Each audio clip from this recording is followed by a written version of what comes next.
Habang ang katawan ni Xiao Bihan ay napapaligiran ng mahiwagang hadlang, pinahaba niya ang espada sa isang tabi at sa galit na tingin ay tinanong si Jiang Chen kung talagang inihahambing niya ang walang kwentang kapangyarihan ng basurang iyon sa kanya. Ayon sa kanya ay walang muwang si Jiang Chen.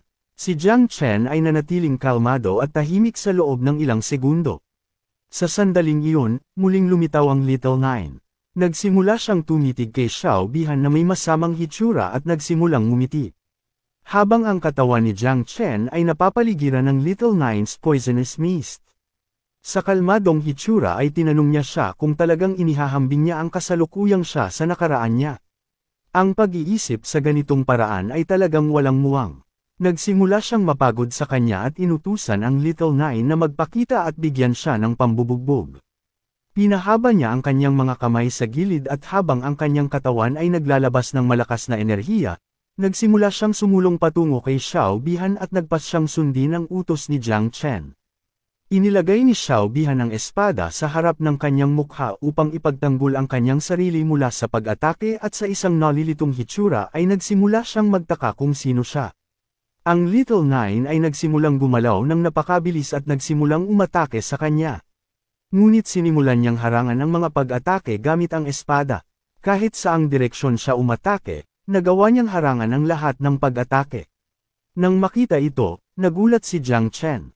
Sa isang naguguluhan na hitsura nagsimula siyang magtaka kung ginagamit niya ang enerhiya ng proteksyon na espada.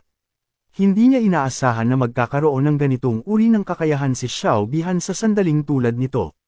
Sa kabutihang palad para kay Xiao Bihan ay lumitaw ang halimaw. Nagbigay ito ng isang mahusay na paglukso, ibinuka ang bibig nito at naghanda sa pag-atake sa Little Nine. Siya ay nagsimulang tumingin sa isang tabi at nang makita ito ay naging alerto sila. Hindi nagtagal si Jiang Chen nang mapagtanto kung ano ang mangyayari.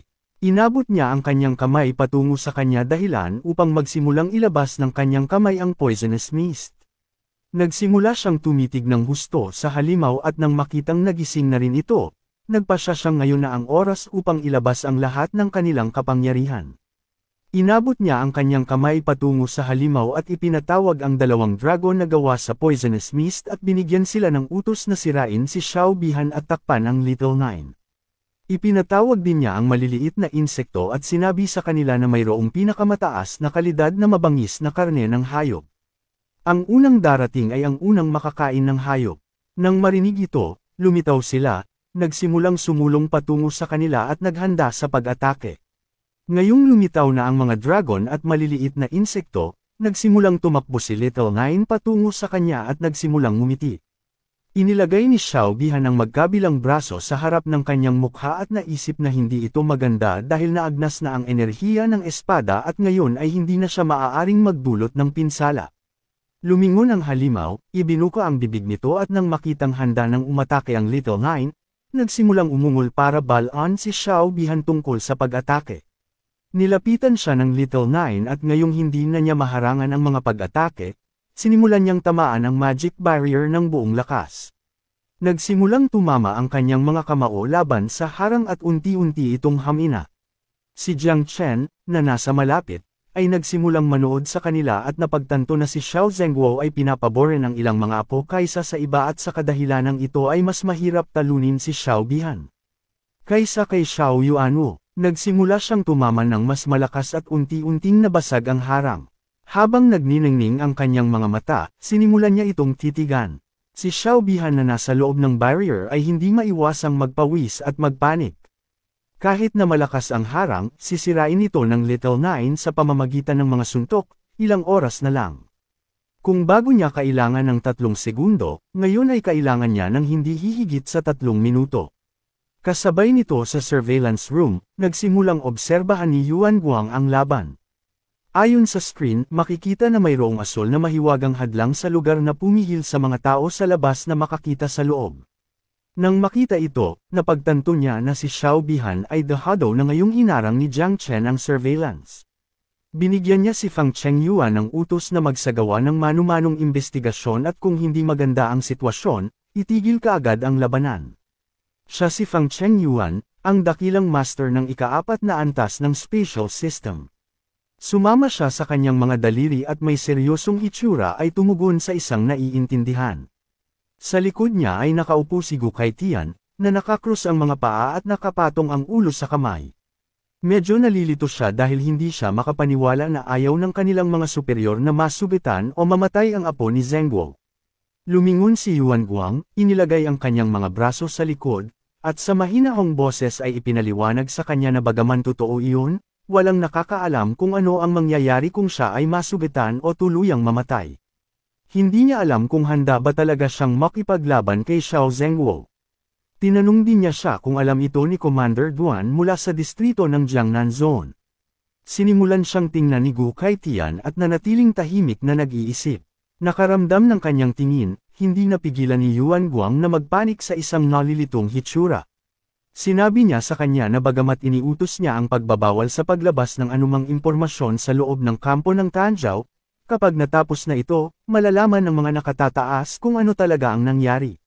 Si Gu Kaitian na nakapatong ang ulo sa kanyang kamao ay nagsimulang tumingin sa kisame na nawalan ng tingin at lumubog sa kanyang isipan. Alam niyang itinuturing ding outstanding ang lakas ni Xiao Bihan. Hindi niya alam kung kaya nga ba siyang patayin ni Jiang Chen at hindi rin niya naintindihan kung bakit siya gumawa ng anti-vision barrier. Kasabay nito, nagtagumpay ang pag-atake ni Jiang Chen at natalo niya ang halimaw ng walang kahirap-hirap. Habang ang katawan nito ay napapaligiran ng poisonous mist, nagsimula itong bumagsak sa lupa. Si Jiang Chen na nasa tabi nito, ay tumawid sa kanyang mga braso at naisip na kahit na ang mabangis na hayop na ito ay makapangyarihan, kapag nakaharap sa mga insekto, talagang natagpuan nito ang kanyang kaaway. Nagsimula ring magkabisa ang mga pag-atake ng Little Nine at ngayon ay nagkaroon ng ilang bitik ang hadlang ni Xiao Bihan at malapit ng masira. Lumayo siya, kinulong ng mahigpit ang kanyang kamao at nang makita ito, hindi niya maiwasang ngumiti. Hinawakan niya ng mahigpit ang espada at nataranta sa pag-aakalang ito na ang wakas. Hindi niya alam kung paano naging posible na nagsisimula ng masira ang Life Jade. Sa hadlang ay may bitik na mas malaki at mas malalim kaysa sa iba. Si Jiang Chen ay nagsimulang tumingin sa hadlang at sa mahinahong boses ay hiniling ang Little Nine na umatake mula sa bahaging ito dahil ito ang mahinang punto. Sa sandaling iyon, ang boses ng isang tao ay pumasok sa kanyang ulo at hiniling sa kanya na huwag masyadong maglaro dahil dumating na ang dakilang master ng space system na nagngangalang Fang Chengyuan. Nang marinig ito, ang ekspresyon ni Jiang Chen ay nagbago ng husto. Hindi niya maiwasang mabigla at magpanik sa parehong oras. Inabot niya ang Little Nine, sinimulan siyang sumipsip at inutusan siyang bumalik. Ang Little Nine na nakakuyom ang kamao at tumatama sa harang, ay hindi maiwasang malito dahil hindi niya alam kung ano ang nangyayari. Ngayong nagpadala na ng telepatikong babala ang isang instructor na may spatial system, kailangan niyang tapusin ng mabilis ang laban na ito kung hindi ay matutuklasan siya. Nagpatawag siya ng isang higanting insekto na nagsimulang lumapit sa magic barrier at nagsimulang sumabog. Si Xiao Bihan na nasa loob ng barrier ay nagsimulang tumingin sa insekto na may naguguluhan na tingin at hindi niya maiwasang magpawis at magpanik dahil hindi niya alam kung ano ito. Bago pa niya matanto kung ano talaga ang mangyayari, huli na ang lahat. Sumabog ang insekto na ipinatawag ni Jiang Chen, dahilan para magsimulang pumasok ang enerhiya sa loob ng barrier. Dahil dito, nagsimula ang isang mahusay na pagsabog sa loob. Ang enerhiya na nasa loob ng hadlang ay napakalaki na sa sandaling masira ito ay lumikha ito ng isang mahusay na pagsabog na may parehong puwersa bilang isang nuclear explosion. Nabasag din ng pagsabog ang harang na ginawa ni Luo Sandao. Inilagay niya ang dalawang kamay sa kanyang tiyan at nagsimulang bumagsak sa lupa. Si Mo Hangqiu na nasa tabi niya, ay nagsimulang tumakbo patungo sa kanya, inabot ang kanyang kamay upang kunin siya at tinanong niya siya kung okay lang siya. Ang pagsabog ay lumikha din ng isang malaking kurtina ng usok. Makalipas ang ilang segundo, nang magsimulang mawala ang kurtina ng usok, makikita na nabasag ang bahagi ng lupa. May mga watawat na nakahandusay sa lupa at ngayon ang natitira na lang kay Xiao Bihan ay ang kanyang braso at ang kanyang espada. Lumapit si Jiang Chen sa lugar, kinuha ang kanyang espada, nagsimulang tumingin sa braso at nakitang braso na lang ang natitira. Nagsimula siyang magtanong kung siya ay nailigtas ng Great Master. Ngayong may pagdududa na siya, nagpasya siyang kunin muna ang braso bilang interes dahil magkakaroon siya ng pagkakataong mabawi ang kapital mamaya. Nilapitan niya si Luo Sandaw, inihagis ang espada at hiniling sa kanya na alagaan ng mabuti ang espada na pag-aari ng kanyang pamilya. Habang unti-unting bumababa ang espada patungo sa lupa, itinaas niya ang kanyang mga kamay upang suluhin ito at habang nagsisimula siyang mamulaklak ay nagpasalamat siya sa kanya. Kinuha ni Mo Hangkyo ang mga watawat na nakahandusay sa lupa at kinuha ni Luo Sandaw ang espada, parehong lumapit kay Jiang Chen. Nakakolekta siya ng 3 advancement flag kaya sinabi niya sa kanya na kabilang na sila sa top 10. Nagpasya si Jiang Chen na ibahagi sa kanila ang mga watawat. Ngunit tumanggi si Mo Hangkyo dahil gusto niyang makita siyang malampasan si Jiang Wushuang at manalo sa unang pwesto, at tumanggi din si Luo Sandaw dahil sa kanyang pagkakaroon ng espada ay higit pa sa sapat. Kasabay nito, may hamampas ng malakas sa mesa, ang taong ito ay si Yuan Guang at sa tabi niya ay si Fang Chengyuan.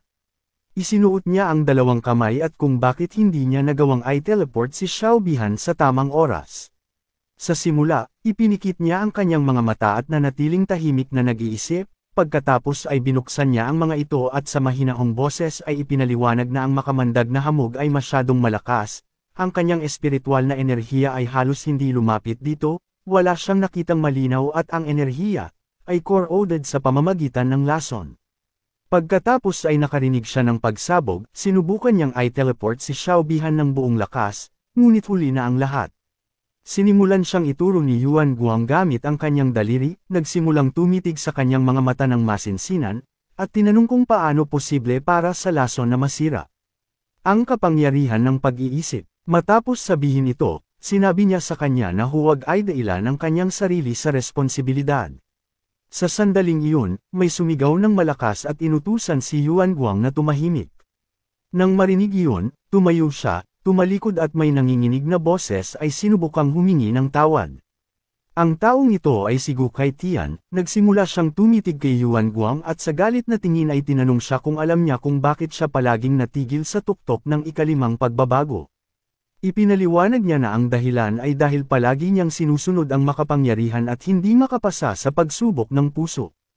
Ilang sandali na ang nakalilipas, binanggit niya ang dakilang general ng espada, mga kahihinatnan at iba pa, at sa kadahilanang ito ay hindi man lang siya nag-abala na tumugon. Kung maglakas loob si Gu Kaitian na gawin ito, nang ahas din siyang ipagpalagay ang mga kahihinatnan sa larangan ng digmaan. Kahit na ang mga hindi magagapi sa siyam na pagbabago ay maaaring mamatay sa labanan kaya si Xiao Bihan ay walang tao. Ilang hakbang papabalik si Yuan Guang, medyo kinabahan at ipinaliwanag na hindi niya binanggit si Xiao Zhengguo, binanggit lang niya si Commander Duan. Tumalikod si Gu Kaitian sa kanya, bahagyang tumalikod, nakakuyom ang kanyang kamao at may kalmadong tingin ay nagbigay sa kanya ng utos na magulat muna sa loob ng kampo ngunit pinananatiling mahigpit na confidential ang impormasyon sa labas.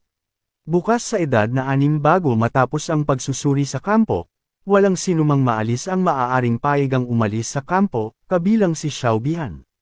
Tumalikod siya sa kanila, nagsimulang maglakad patungo sa pinto at sinabi sa kanila na pupunta muna siya sa Jiangnan headquarters. Nagsimulang tumingin sa kanya sina Yuan Guang at Fang Chengyuan at nanatiling tahimik. Kasabay nito, lumitaw ang isang window ng system sa kalangitan at ipinaalam sa lahat na si Xiao Bihan ay inalis ni Jiang Chen. Nagsimulang tumingin ang lahat sa langit at nang makita ito, hindi nila maiwasang matulala dahil hindi sila makapaniwala na naalis na si Xiao Bihan. Nagulat sila at naisip nilang mali ang narinig nila dahil siya ang lehitimong apo ng dakilang general ng bansa. Sa ibang bahagi ng kampo, lumitaw ang isang hayop na hugis baboy ramo. Sinubukan nitong salakayin sina Tang Ying at Bai Feng, ngunit tumalon sila at naiwasan ang pag-atake ng walang labis na pagsisikap na naging sanhi ng pagtama ng katawan nito sa lupa. Hindi napigilan ni Tang Ying na manatiling gulat, hindi siya makapaniwala na talagang inalis ni Jiang Chen si Xiao Bihan. Nanatiling kalmado si Bai Feng at sa seryosong tingin ay naisip na ito ay kakaiba. Sa ibang bahagi ng kampo, lumitaw ang isang halimaw na hugis puting leon, ngunit may nagbigay dito ng malakas na suntok na naging sanhi ng pagtama ng katawan nito sa lupa. Ang taong nakatalo sa halimaw na ito ay si Jiang Wushuang, umupo siya sa ibabaw ng bangkay nito, Tumawid sa kanyang mga braso at nagsimulang ngumiti at naisip na ito ay lubhang kawili-wili.